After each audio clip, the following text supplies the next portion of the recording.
बिस्मिल्लाहिर्रहमानिर्रहीम। Root cause analysis में आज तीसरी टेक्निक को देखते हैं। ये है इशिकावा डायग्राम। इसको फिश बोन डायग्राम भी कहते हैं, इसको कॉज एंड इफेक्ट का डायग्राम भी कहते हैं। फिश बोन डायग्राम इसलिए कहते हैं कि ये फिश की शक्ल का बना हुआ है। ये मेन बोन है फिश की और साइड में उसके डिफरेंट कॉज इफेक्ट जो है वो चल रहे हैं। तो ये फिश शक्ल है तो इसलिए फिश बोन डायग्राम कहलाता है। और इशिकावा वो जिसने इसको इंट्रोड्यूस करवाया था, इम्प्लीमेंट किया, इससे बेनिफिट लिए, तो उसके नाम से है। और कॉज एंड इफेक्ट के हर प्रॉब्लम के कुछ कॉजेज़ होते हैं, उसके बाद उस कॉजेज़ के कुछ इफेक्ट होते हैं, इसलिए इसको कॉज एंड इफेक्ट का डायग्राम कहा जाता है। और प्रॉब्लम क्या है? प्रॉब्लम वो मेन टॉपिक है जिसको हम देख रहे हैं, जिसको हम स्टडी कर रहे हैं, सुन रहे हैं कि जब भी कोई प्रॉब्लम होती है किसी जगह पे, किसी प्रोडक्शन एरिया में, सप्लाई चेन के किसी और सेक्टर में, वेयर हाउस मैनेजमेंट है, प्रोक्योरमेंट है, सोर्सिंग है, डिस्ट्रीब्यूशन है, जिस जगह भी या लाइफ के किसी भी हिस्से में आपको कुछ भी प्रॉब्लम होती है तो आप उसको ह्यूमन एरर समझ के छोड़ ना दें। ये ना कहें कि अच्छा चले गलती हो गई माफ़ कर दें, आइंदा मैं ख्याल करूँगा, तो ये एक गलत कंसेप्ट है। जब भी गलती हो तो उसका रूट कॉज एनालिसिस करें। और रूट कॉज एनालिसिस करने के 5 डिफरेंट तरीके हैं, जिनमें से 2 ऑलरेडी मैं एक्सप्लेन कर चुका हूँ। तीसरा फिश बोन डायग्राम है, इसको अभी हम समझते हैं कि हम इसके ज़रिए प्रॉब्लम को किस तरह से एनालाइज कर सकते हैं, किस तरह से डायग्नोज कर सकते हैं कि वो प्रॉब्लम फिर से ना हो। तो जब भी हमें प्रॉब्लम आएगी हम उसके लिए एक रूट कॉज एनालिसिस करेंगे, और ये 3rd मेथड है रूट कॉज एनालिसिस करने का। और इसके बाद हम एक डॉक्यूमेंट बना देंगे, एक प्रोसीजर बना देंगे, एक रिटन इंस्ट्रक्शन इशू कर देंगे कि भाई ये डॉक्यूमेंट है, इंस्ट्रक्शन है, आपने इसको फॉलो करते हुए नेक्स्ट इस काम को करना है ताकि प्रॉब्लम हो ना। तो यहाँ पर जो हमारा जो मेन ऑब्जेक्ट है वो है प्रॉब्लम, कि प्रॉब्लम है। प्रॉब्लम कुछ भी हो सकती है, डिस्ट्रीब्यूशन में हो सकती है, कहीं मतलब जैसे बताया किसी भी सेक्टर में हो सकती है। तो हम देखते हैं कि हमारी प्रॉब्लम है कि हमने हैंड वॉशिंग को इम्प्रूव करना है। जैसे अभी कोरोना की तीसरी लहर आ चुकी है, और वैसे भी जो फूड प्रोसेसिंग एरियाज होते हैं जहाँ फार्मास्यूटिकल है प्रोडक्शन हो रही है या फूड की प्रोडक्शन हो रही है, वहाँ तो क्रिटिकली हैंड वॉशिंग को इम्प्लीमेंट किया जाता है। तो आप फर्ज कर लें कि एक ऐसा एरिया जहाँ पे जो हैंड वॉशिंग की प्रैक्टिस है वो होनी चाहिए लेकिन नहीं हो रही। तो प्रॉब्लम क्या है कि हैंड वॉशिंग नहीं हो रही, ये एक प्रॉब्लम है। प्रॉब्लम को हमेशा इसी तरह से डिफाइन किया जाता है कि ऐसी चीज़ जो ना हो रही हो, यानी जो ना हो रही हो उसको प्रॉब्लम कहते हैं। और उस प्रॉब्लम के कुछ काजेज होंगे कि जी प्रॉब्लम अगर ये प्रॉब्लम है कि ये काम नहीं हो रहा है तो इसके काज क्या है। तो काज वो चीज़ें होंगी जिनको अगर आप ऐड कर दें तो वो जो प्रॉब्लम है वो रिमूव हो सकती है। कि यानी इसमें मैन काज है, मेथड काज हो सकते हैं, मटेरियल काज हो सकता है, मशीन काज हो सकती है, मदर नेचर काज हो सकते हैं। ये 5M जो हैं कि अगर आप मतलब ये एक डिस्कशन है जो फिश बोन डायग्राम है। इसका मतलब है कि आप एक कलेक्टिव डिस्कशन करें, आप उन सब लोगों को बुला लें जो इसके अंदर इन्वॉल्व हो सकते हैं, जिनकी इन्वॉल्वमेंट ज़रूरी है। जैसे अगर हमारी प्रॉब्लम इफेक्टिव हैंड वॉशिंग को अडॉप्ट करना है तो हैंड वॉशिंग के लिए कौन से लोग, किसी भी अगर हम इंडस्ट्री को लें तो कौन से लोग इन्वॉल्व होंगे। वहाँ पे एडमिन वाले हो सकते हैं कि भाई आ जाओ, CEO बुला लें कि एडमिन वाले आ जाएं, और जो क्लीनिंग हाइजीन रिलेटेड सुपरवाइज़र है, मैनेजर है, वो भी आ जाएं। कोई जनरल मैनेजर ओवरऑल देख रहा है तो वो भी आ जाओ, HR वाले भी आ जाओ। तो इस तरह से जो रिलेटेड डिपार्टमेंट्स होंगे और उनके लोग हैं उनको कॉल कर लिया जाएगा कि आओ शाबाश बैठो मीटिंग करें। तो हमारी जो प्रॉब्लम है उसके लिए कुछ रूट कॉज एनालिसिस ढूंढें, देखें कि कैसे हम एक इफेक्टिव हैंड वॉशिंग की तरफ जा सकते हैं। तो अब ये सारे लोग और सब डिपार्टमेंट के जो कंसर्न डिपार्टमेंट्स हैं जिन्होंने इफेक्टिव हैंड वॉशिंग की तरफ कंपनी को लेके जाना है, QC वाले भी उसमें हैं, प्रोडक्शन वाले भी हो सकते हैं। तो जो भी रिलेटेड होंगे उन सबको मीटिंग के लिए बुला लिया गया। अब मीटिंग में क्या होता है, एक और बात आपको गाइडेंस के लिए बता दूं कि ये जितनी थ्योरीज हैं, टेक्निक्स हैं जो हम देख रहे हैं, ये सारी ऑलरेडी इम्प्लीमेंटेड है। अगर आप इसको इस तरीके से सोचें कि ये चीज़ें ऑलरेडी हो रही हैं कंपनियों में, ऑफिस में ऑलरेडी इम्प्लीमेंटेड है, क्योंकि ये तो 100 साल पुरानी चीज़ें हैं जो हम पढ़ रहे हैं। और नए स्टूडेंट्स को, जो नए लोग आते हैं, उनको इसीलिए पढ़ाया जाता है कि भाई जब आप इंडस्ट्री में जाओ, किसी ऑफिस में जाओ, तो वहाँ पे ये चीज़ें इम्प्लीमेंट हो रही होती हैं और उसकी बेस ये होती है। तो वो लोग जो नहीं पढ़ के आते, प्रमोट होते हैं या थोड़ा कम पढ़े लिखे होते हैं और लेकिन काम का उनको तजुर्बा होता है, तो वहाँ पे ये चीज़ें ऑलरेडी इम्प्लीमेंट हो रही होती हैं और वो देख रहे होते हैं इन चीज़ों को। लेकिन उनको ये नहीं पता होता कि ये जो चीज़ें हो रही हैं उसके पीछे ये थ्योरीज काम कर रही हैं। तो ये थ्योरीज ऑलरेडी इम्प्लीमेंटेड है हर जगह पे और 100 साल से चल रही हैं। तो हम सिर्फ अंडरस्टैंडिंग के लिए उन लोगों को जो स्टूडेंट हैं सप्लाई चेन के, MBA के, या वो लोग जो बगैर MBA वगैरह किए जॉब कर रहे हैं, तो उनके नॉलेज के लिए है कि ये किस तरह से इम्प्लीमेंट होगी।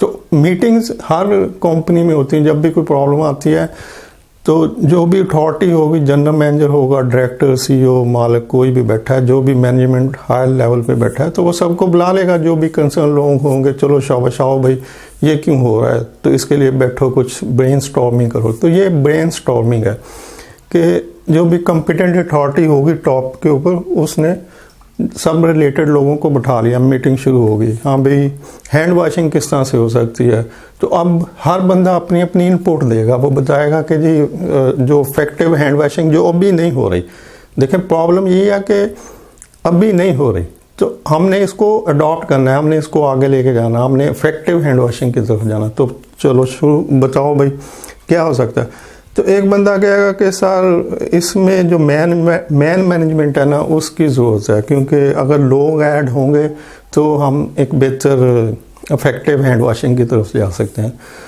तो अब कोई दूसरा बंदा पूछेगा या CEO पूछेगा कि अच्छा भाई मैनेजमेंट से क्या हो सकता है, अगर लोग हम ऐड करते हैं तो वो क्या करेंगे। तो जो अब इस प्रॉब्लम का जो कॉज है, ये प्रॉब्लम है, मैन इसका कॉज है। तो हमने एक कॉज लिख लिया कि मैनेजमेंट कॉज है। तो मैन कॉज है कि मैन ऐड होंगे तो हम इसकी इफेक्टिव हैंड वॉशिंग की तरफ जा सकते हैं।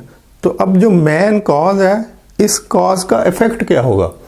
देखिए, कॉज होती है एक्शन और इफेक्ट होता है रिएक्शन। यानी एक्शन का रिएक्शन जो है वो इफेक्ट है। इसको आप इस तरह समझे कि मरी में शदीद बर्फबारी हुई और सड़कों पर ट्रैफिक जाम हो गया या स्लो हो गया, गाड़ियों की लाइन लग गई। अब जो बर्फबारी है वो एक्शन है और जो लाइनें लग गई गाड़ियों की, ट्रैफिक स्लो हो गई, वो उसका इफेक्ट है। ये काज है, यानी कि बर्फबारी काज है, जो एक्शन हो रहा है। एक्शन या काज एक ही चीज़ है। तो बर्फबारी जो हो रही है वो कॉज है और जो इफेक्ट है वो ये है कि उसकी वजह से लाइनें लग गई और ट्रैफिक स्लो हो गई और गाड़ियां आस्ता हो गई या उनको चलने में दुश्वारी हो गई। तो ये इफेक्ट है, ये प्रॉब्लम है जिसको हमने सॉल्व करना है। ये काज है कि अगर हम लोगों को ऐड करें तो हम इफेक्टिव की हैंड वॉशिंग की तरफ जा सकते हैं। तो ये कॉज है और इस कॉज से जो इफेक्ट होगा वो होगा कि हम उस रिज़ल्ट को अचीव कर लेंगे। और वो इफेक्ट ये है कि ये जो मैन ऐड होंगे उनमें जो क्लिनिकल स्टाफ होगा वो ट्रेन करेगा, लोगों को अवेयरनेस देगा, लोगों को हैंड वॉशिंग के लिए जो प्रमोट करने के लिए कुछ बताएगा। उनको ये बताएगा कि किस तरह से आप जर्म से बच सकते हैं, अपनी सेहत का ख्याल रख सकते हैं, कंपनी का ख्याल रख सकते हैं। अगर आप बीमार पड़ जाएंगे तो आपको छुट्टी लेनी पड़ेगी, आपका भी लॉस होगा, कंपनी का भी होगा। तो इस तरह से जो कॉज है वो मैन है और इफेक्ट क्या है कि हमें लोगों को ट्रेनिंग देंगे। जो मैन ऐड होंगे वो उनको ट्रेन करेंगे। एक और इफेक्ट देख लेते हैं कि जब मैन ऐड होंगे तो वो जेनिटोरियल स्टाफ में हो सकते हैं कि आप जेनिटोरियल स्टाफ को इंक्रीज कर दें कि जी जेनिटोरियल स्टाफ होगा तो वो जगह जगह पे सोप को अवेलेबल करेगा, टॉवल्स अवेलेबल करेगा, कोई टिश्यू अवेलेबल करेगा या इस तरह की चीज़ें। तो इसके लिए भी लोगों की ज़रूरत है। तो इस प्रॉब्लम को सॉल्व करने के लिए ये कॉजेज़ हैं 3, मैन, मेथड, मटेरियल, चौथी मशीन, 5वां मदर नेचर। ये 5 काजेज इस प्रॉब्लम को सॉल्व करने के लिए।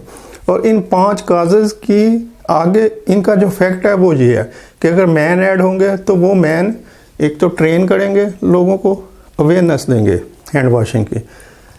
नंबर 2, अगर जेनिटोरियल में लोग ऐड होते हैं तो वो प्रोवाइड करेंगे, फैसिलिटेट करेंगे, चीज़ों को सप्लाई करने में, उसको प्रॉपर जगह पे रखने में हेल्प करेंगे।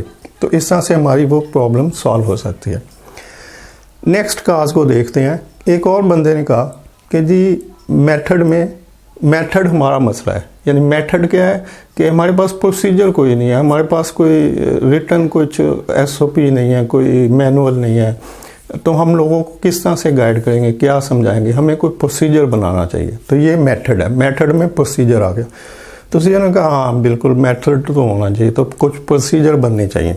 तो जब ये मेथड है, हम यानी कि प्रोसीजर ऐड करते हैं तो उसका इफेक्ट क्या होगा? उसका इफेक्ट होगा कि हैंड वॉशिंग प्रोसीजर बन जाएंगे कि आपने किस तरह से हैंड वॉशिंग का एक स्टैंडर्ड मेथड होता है कि आपने सोप पहले हाथों को वेट करना है, फिर सोप लेना है और लिक्विड सोप लेना है, वो गाची वाला सोप नहीं।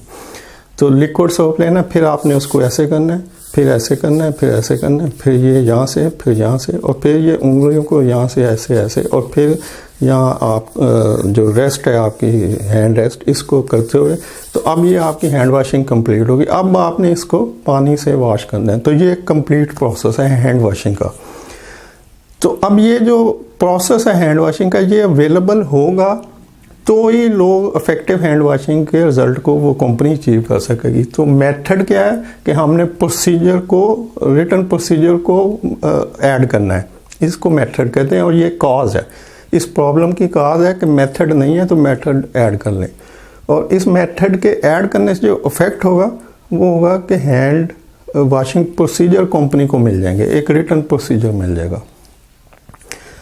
अब एक और बंदा मीटिंग में बैठा था, तो उसने कहा कि जी मटेरियल भी होना चाहिए, क्योंकि हैंड वॉशिंग तो उसी वक्त होगी जब मटेरियल होगी। तो बिल्कुल सीईओ ने कहा हाँ ठीक है, मटेरियल भी लिखें।